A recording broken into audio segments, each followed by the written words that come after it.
Hello and welcome back to another LeetCode problem. Today we're going to be doing the continuation of Jump Game 1, which I did earlier. And so this time we still have the zero indexed array of integers of length n. We're positioned at n0. But now the difference is, first of all, we are guaranteed to reach the end.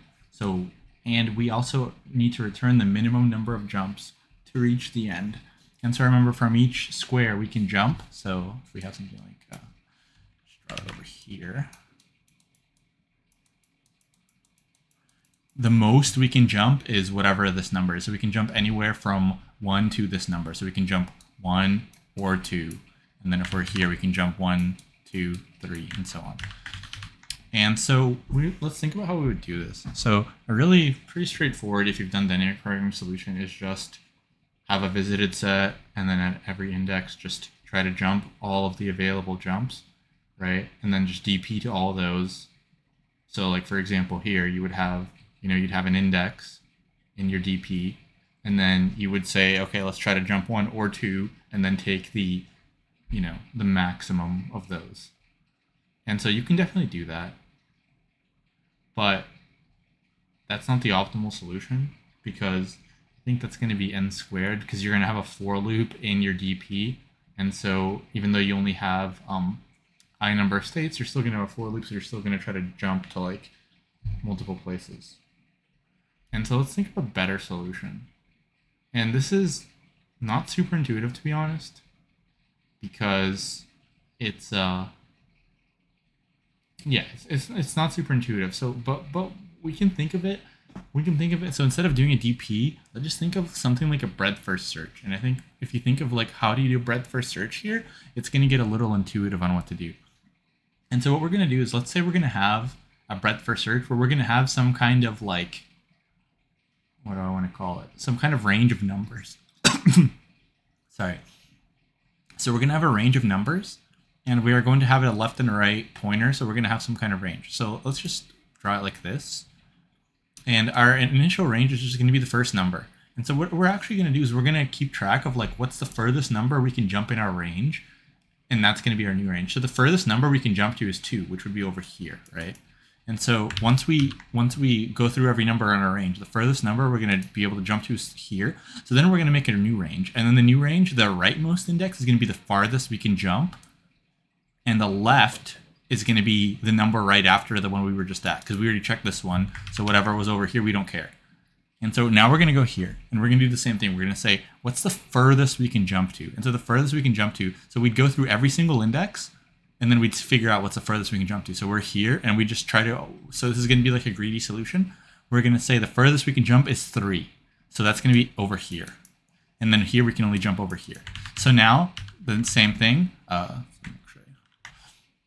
So now the furthest we can jump is to this index, right? And so now that's going to be our right bound, and our left is going to be over here. And so then we would say, oh, we've reached something. And then we just figure out, so every time we switch these like left and right pointers, we would just add 1 to our result.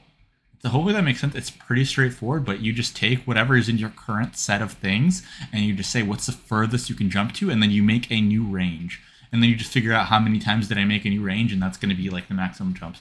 Let's try to do that same thing for example 2. So let's draw this out. It's definitely tricky to come up with, but once you come up with it, it's actually pretty straightforward. For like a greedy, just jump the farthest and see like, what's the farthest I can go. Okay, so let's do the same thing.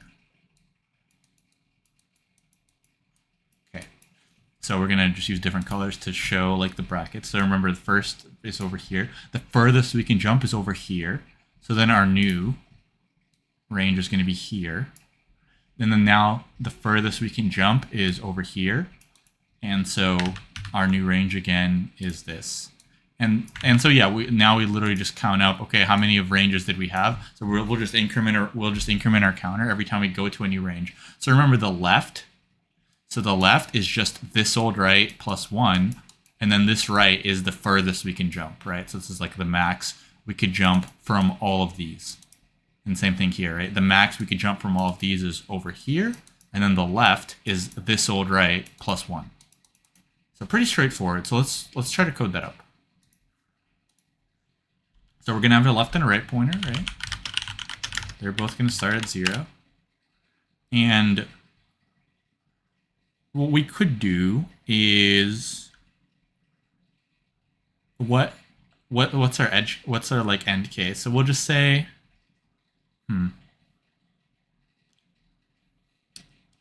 what we could do is we do want to make sure that we're not out of bounds, but I think we could just have an infinite loop, and then once we reach the index we want, then we can break. So let's try something like that. So let's just try like a while true type of thing.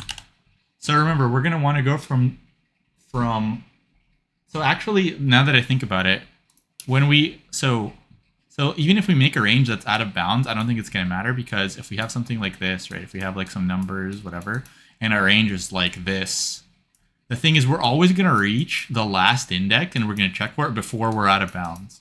So it should be totally fine. So we can just have a while true. Okay, so we also need a res. So let's just have a res. And then it'll just make that 0. Okay, so first thing we need to do is this. Okay, so first thing we need to do is we need to increment res, right? Because even in the first like part, this is already, actually, is it a jump? No, it's not a jump, right? So we don't need to increment res. We can increment res at the end, I believe. Yeah, because like if our num's length is 1, we should return 0, right? Because it's number of jumps, I think. Let's see, maximum length. Yeah, so if our array is like this, then we should return 0 here. So we increment res at the end. Okay, so what we want to do is we want to have a max jump, right? So we can just do max jump equals, and we're trying to maximize that, so pretty straightforward. So let's just make that, we can honestly make it 0. It should always be greater, so we don't need to make it negative infinity. So we're going to go from left to right, right? So we need to have a for I in range left to right.